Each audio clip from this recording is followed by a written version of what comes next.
Hello बच्चों, आज हम बीए सेकेंड ईयर में संयुक्त राज्य अमेरिका की सामाजिक और आर्थिक व्यवस्था पढ़ेंगे। इससे पहले थोड़ा सा परिचय। पहले हमने ब्रिटिश की जो हमारे सिलेबस में ब्रिटिश की सामाजिक आर्थिक व्यवस्था और ब्रिटिश के संविधानों की विशेषता। अमेरिका में भी यही है। अमेरिका की भी हमारे सिलेबस में सामाजिक आर्थिक व्यवस्था और संविधान की विशेषता सिलेबस के अकॉर्डिंग करना है। 5 देशों की इसमें ब्रिटेन, अमेरिका, चीन, स्विट्जरलैंड और फ्रांस, इन 5 देशों की आर्थिक व्यवस्था, सामाजिक व्यवस्था और संविधान की विशेषता ये है इस यूनिट में। तो ये सब जो है वो ही हमें पढ़ना है। तो शुरुआत करते हैं अमेरिकी राजनीति में सामाजिक व्यवस्था। तो शुरुआत हम सामाजिक व्यवस्था से करते हैं। सामाजिक व्यवस्था, पहले परिचय। किसी भी देश की राजनीतिक व्यवस्था में वहां की सामाजिक एवं आर्थिक व्यवस्था को प्रभावित करती है। वहां की सामाजिक एवं आर्थिक परिस्थितियां राजनीति को दिशा देती है तथा स्वरूप प्रदान करती है। संयुक्त राज्य अमेरिका की राजनीति व्यवस्था को भी अच्छी तरह से समझने के लिए वहां की सामाजिक एवं आर्थिक व्यवस्था को अच्छी तरह से समझना जरूरी है। व्यक्ति की स्वतंत्रता में विश्वास, शक्तियों के विकेंद्रीकरण एवं पृथक्करण पर बल जैसे कुछ ऐसे मूल्य हैं जिन्होंने संपूर्ण अमेरिका की व्यवस्था को प्रभावित किया है। अमेरिका की स्वतंत्रता, अमेरिका की संपूर्ण व्यवस्था का आधार व्यक्ति का स्वतंत्रता है।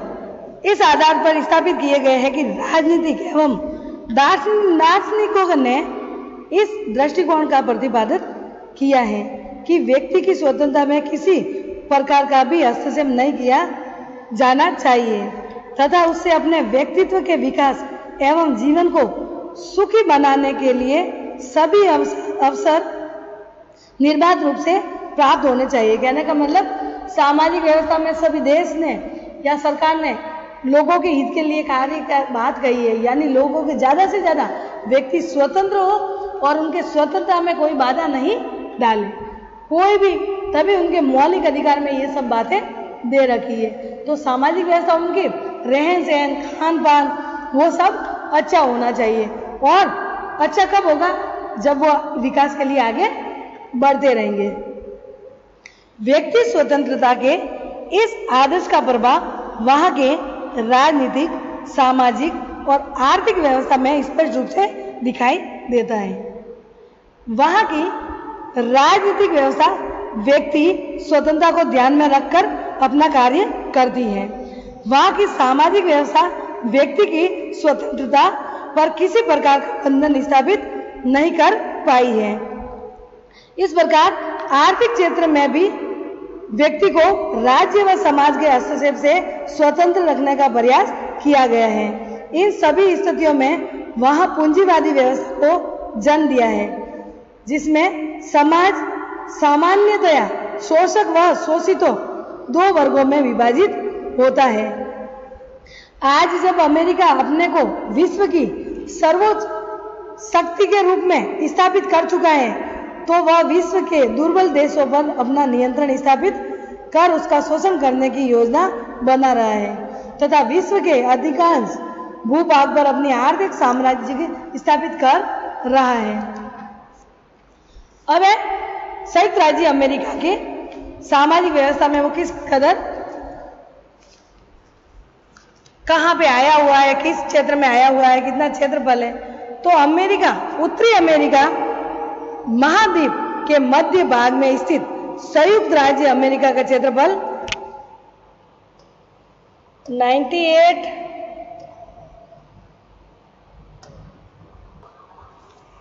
तो अमेरिका का क्षेत्रफल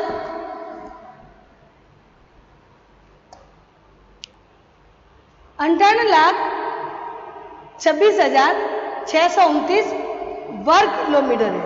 और 2006 की जनसंख्या के अनुसार, उनकी जनसंख्या 2006 के अनुसार थी 28 करोड़ 26 लाख।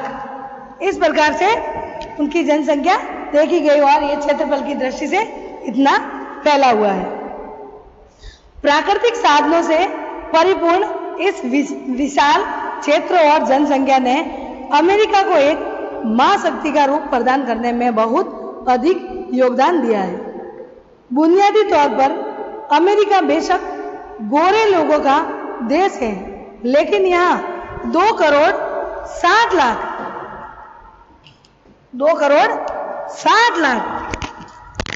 काले लोग या अश्वेत लोग रहते हैं। कितने? 2 करोड़ 60 लाख काले वर्ण के या अश्वेत लोग रहते हैं। ये संख्या नाइजीरिया और इथियोपिया को छोड़कर किसी एक अफ्रीका देश की जनसंख्या से अधिक है। अमेरिका यद्यपि ईसाइयों का देश है, लेकिन यहाँ पर इजराइल से 3 गुना आबादी, इसके साथ ही एशिया और निकट पूर्व के बौद्ध, मुसलमान तथा हिंदुओं की संख्या 10 लाख से अधिक है। अमेरिका में 10 लाख के लगभग मूल निवासी है, जिन्हें इंडियन कहा जा सकता है। तो अमेरिका में भारत के 10 लाख लोग वहां निवासी करते हैं। अमेरिका यद्यपि प्रोटेस्टेंट देश है, लेकिन कैथोलिक, ये धर्म में बच्चों, प्रोटेस्टेंट और कैथोलिक, तो प्रोटेस्टेंट धर्म के लोग ज्यादा रहते हैं। कैथोलिक संप्रदाय के सदस्यों की संख्या 6 करोड़ है। अमेरिका के प्रमुख भाषा स्पेनी है। 90% लोग इसे ही बोलते हैं। लगभग 143 राज्यों के निवासी अमेरिका में रह रहे हैं, यानी अलग अलग देशों से 143 लोग दूसरे देशों से वहां बसे हुए हैं। इस प्रकार अमेरिका निश्चित रूप से बहुत अधिक विविधता वाला देश है। शुरुआत करते हैं हम उनकी सामाजिक व्यवस्था पे। तो पहली व्यवस्था है बहुलवादी समाज। बहुलवादी समाज, सामाजिक व्यवस्था पढ़ रहे बच्चों। सामाजिक व्यवस्था में बहुलवादी समाज। संयुक्त राज्य अमेरिका बारे में कहा जाता है कि जो कोई वहां जाता है वह अमेरिका का ही होकर रह जाता है और अमेरिका रंग ढंग में ढल जाता है। 1492 में स्पेन निवासी कोलंबस ने पश्चिमी हिंदू द्वीपों की खोज की तो उसने यूरोप के लिए अमेरिका के द्वार खोल दिए। 17वीं सदी में यूरोप के लोग बहुत बड़ी संख्या में और तीव्र गति से अमेरिका जाकर बसने लगे। उनके अमेरिका जाकर बसने के कारण प्रमुख रूप से आर्थिक व धार्मिक थे। कालांतर में यहाँ एशिया, अफ्रीका व लैटिन अमेरिका से भी अनेक लोग ने आकर बसना प्रारंभ कर दिया। इस प्रकार अमेरिका दुनिया के सभी क्षेत्रों व राष्ट्रों के लोगों का देश बन गया। इनके आगमन के साथ ही विविध प्रकार की भाषाएं, जातियां, धर्म व संस्कृतियों का रंग भी बिखरने लग गया। यहाँ एक बहुराष्ट्रीय समाज मजबूत होने लगी। धीरे धीरे इन लोगों ने अपने को नवीन परिस्थितियों के अनुकूल बना लिया और एक नवीन मिलीजुली संस्कृति को जन्म दे दिया। सामाजिक एवं राजनीतिक स्तर पर संगठित होकर प्रारंभ कर दिया गया। अमेरिका में संवैधानिक तथा कानूनी दृष्टिकोण से अमेरिका के सभी लोगों को समान अधिकार एवं स्वतंत्रता प्राप्त है, लेकिन व्यवहार में विभिन्न आधारों पर भेदभाव से इनकार नहीं किया जा सकता। अल्पसंख्यकों, समूह एवं विदेशी प्रवासियों को बहुत अधिक सम्मान की भावना से नहीं देखा जा सकता। इस वर्गों की मांग है कि अमेरिका के आर्थिक विकास में उसका भी महत्वपूर्ण योगदान है, अतः उन्हें भी बराबर का सम्मान प्राप्त होना चाहिए। यानी जो अमेरिका में रह रहे वो कह रहे हैं कि आपकी आर्थिक स्थिति सुधारने के लिए हमारा बहुत बड़ा हाथ है, हम यहाँ आके रहे और कार्य किया, इसलिए आपकी आर्थिक स्थिति सुधरी है। लेकिन अमेरिका के लोग चाहते हैं कि वो उनको हमारे बराबर अधिकार नहीं दिया जाए, जो मूल रूप से वहीं रह रहे थे वो खंडन कर रहे हैं। इस प्रकार अमेरिका ऐसा देश है जहां दुनिया के विभिन्न क्षेत्रों से आए लोगों ने एक बहुलवादी व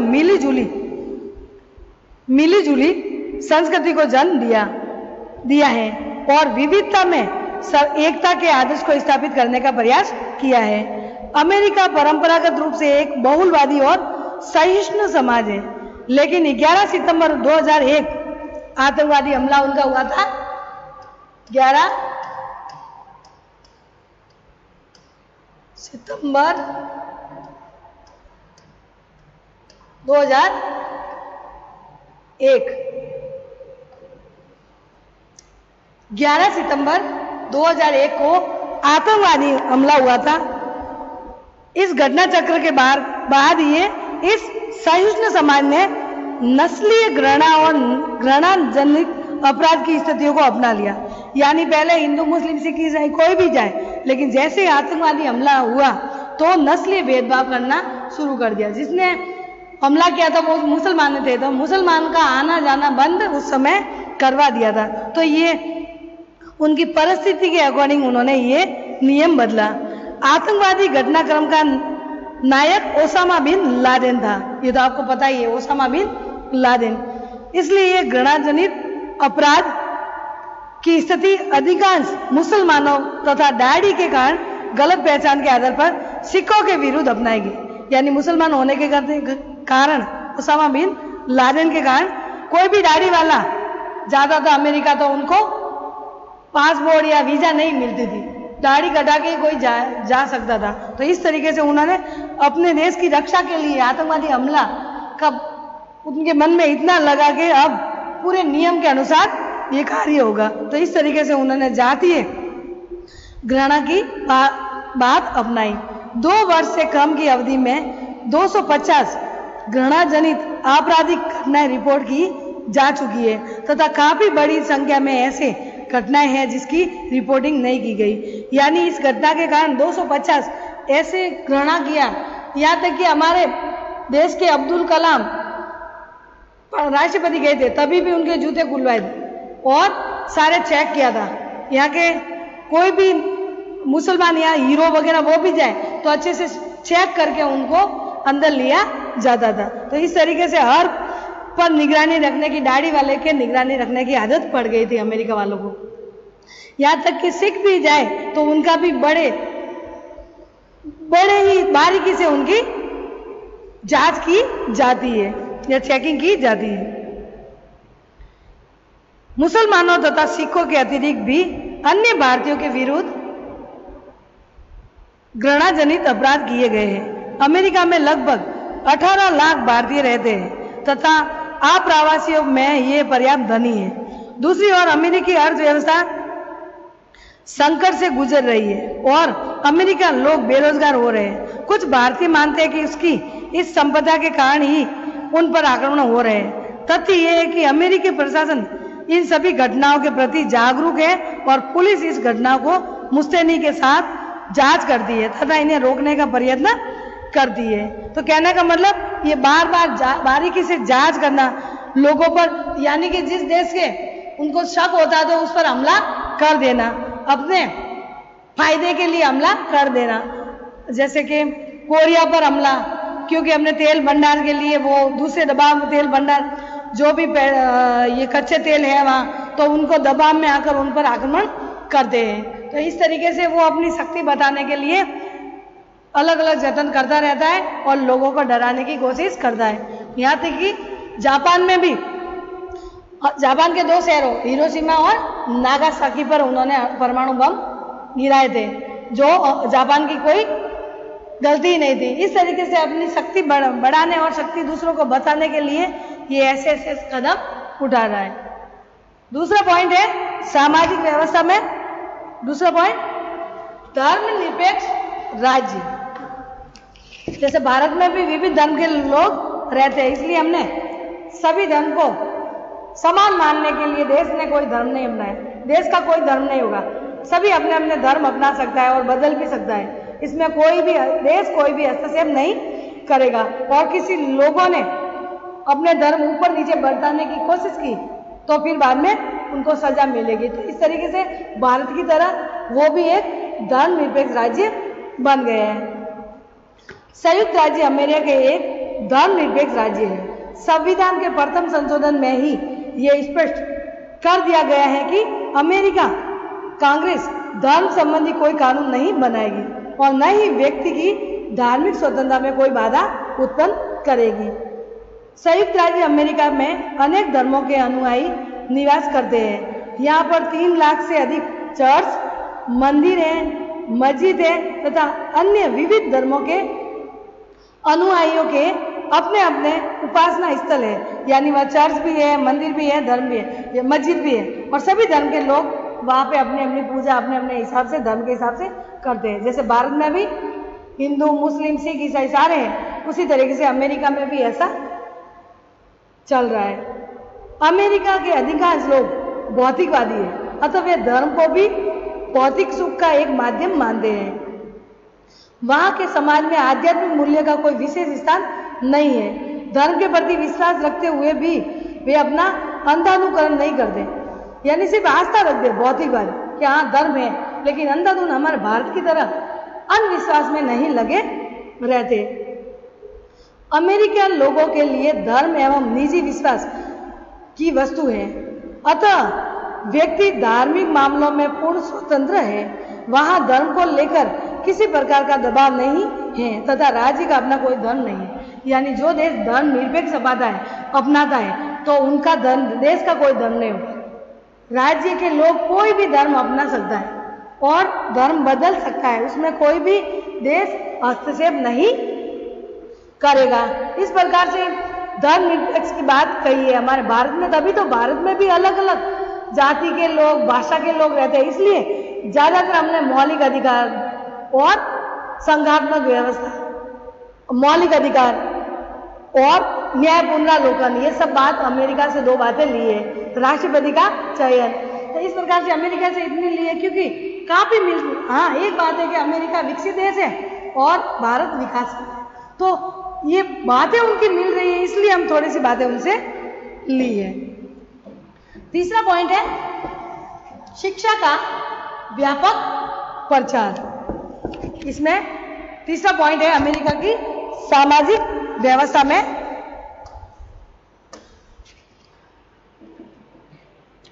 इसमें बताया गया है कि अमेरिका समाज एक शिक्षित समाज है। यहाँ के अधिकांश लोग पढ़े लिखे हैं। सरकार शिक्षा के व्यापक प्रचार के लिए निरंतर प्रयत्नशील रहती है। यहाँ उच्चतर माध्यमिक स्तर तक की शिक्षा निःशुल्क एवं अनिवार्य है। भारत में अभी नीति निर्देशक तत्व या क्या कहते हैं मूल कर्तव्य में जोड़ा गया कि जो भी बच्चों को 6 से 14 वर्ष के लिए स्कूल, जो गवर्नमेंट मतलब प्राइवेट में नहीं कह सकते आप, सरकारी स्कूलों में 6 से 14 वर्ष की आयु के लिए निःशुल्क शिक्षा, यानी उनकी बुक वगैरह, फीस वगैरह सब माफ, ताकि बच्चे कम से कम साक्षर बन जाए। तो ये पहले ही अमेरिका ने अपना लिया। हमने शिक्षा का स्तर सुधारने के लिए हमने भी ये व्यवस्था अभी जोड़ी गई है। अमेरिका में शिक्षा से संबंधित कोई राष्ट्रीय नीति नहीं है। शिक्षा की योजना विभिन्न राज्यों द्वारा अपनी आवश्यकता के अनुसार बनाई और लागू की जाती है।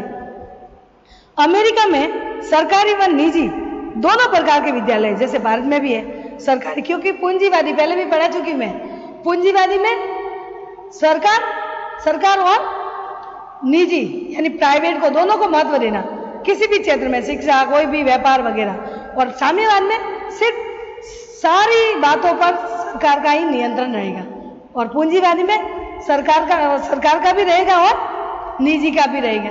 तभी भारत ने मिश्रित अर्थव्यवस्था अपनाई है, पूंजीवादी और साम्यवादी का दोनों का मिश्रण रूप। निजी क्षेत्र में शिक्षा सरकारी क्षेत्र की अपेक्षा महंगी है। यहाँ उच्च शिक्षा के लिए भी अनेक संस्थाएं हैं, परंतु उच्च शिक्षा भी महंगी है। अमेरिका में व्यावसायिक एवं प्राविधिक शिक्षा के लिए भी व्यापक एवं उत्तम प्रबंध हैं तथा अनेक संस्थाएं हैं। शिक्षा के व्यापक प्रचार के कारण अमेरिका के लोग राजनीतिक दृष्टिकोण से जागरूक हैं। वे अपने अधिकारों के लिए सजग रहते हैं तथा कर्तव्यों का निष्ठा से पालन करते हैं। वे राजनीतिक समस्या में भी गहरी रुचि रखते हैं तथा विभिन्न माध्यमों से अपने विचारों को प्रकट करते हैं। अमेरिकी लोगों का दृष्टिकोण व्यवहारवादी तथा वे कर्म में विश्वास रखते हैं। वे विवेक संबंध निर्णय लेते हैं तथा अमूर्त धारणाओं में कोई विश्वास नहीं करते।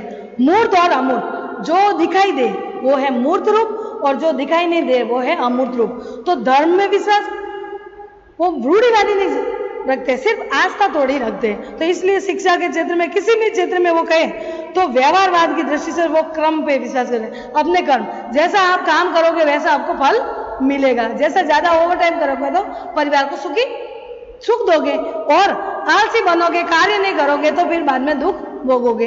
और मूर्त रूप, अमूर्त रूप को नहीं, मूर्त जो दिखाई दे वही सुख है, जो दिखाई दे वही हकीकत है, नहीं दिखाई दे उसके पीछे नहीं भागना। तो अमूर्त रूप को नहीं मानते, लेकिन हमारे भारत में रूढ़िवादी ज्यादा है, इसीलिए भारत विकसित की ओर नहीं बढ़ रहा है। कल बच्चों हम चौथा पॉइंट पढ़ेंगे, सामाजिक व्यवस्था का, अमेरिका की सामाजिक व्यवस्था का चौथा पॉइंट पढ़ेंगे, महिलाओं की स्थिति। ठीक है बच्चों, बाय।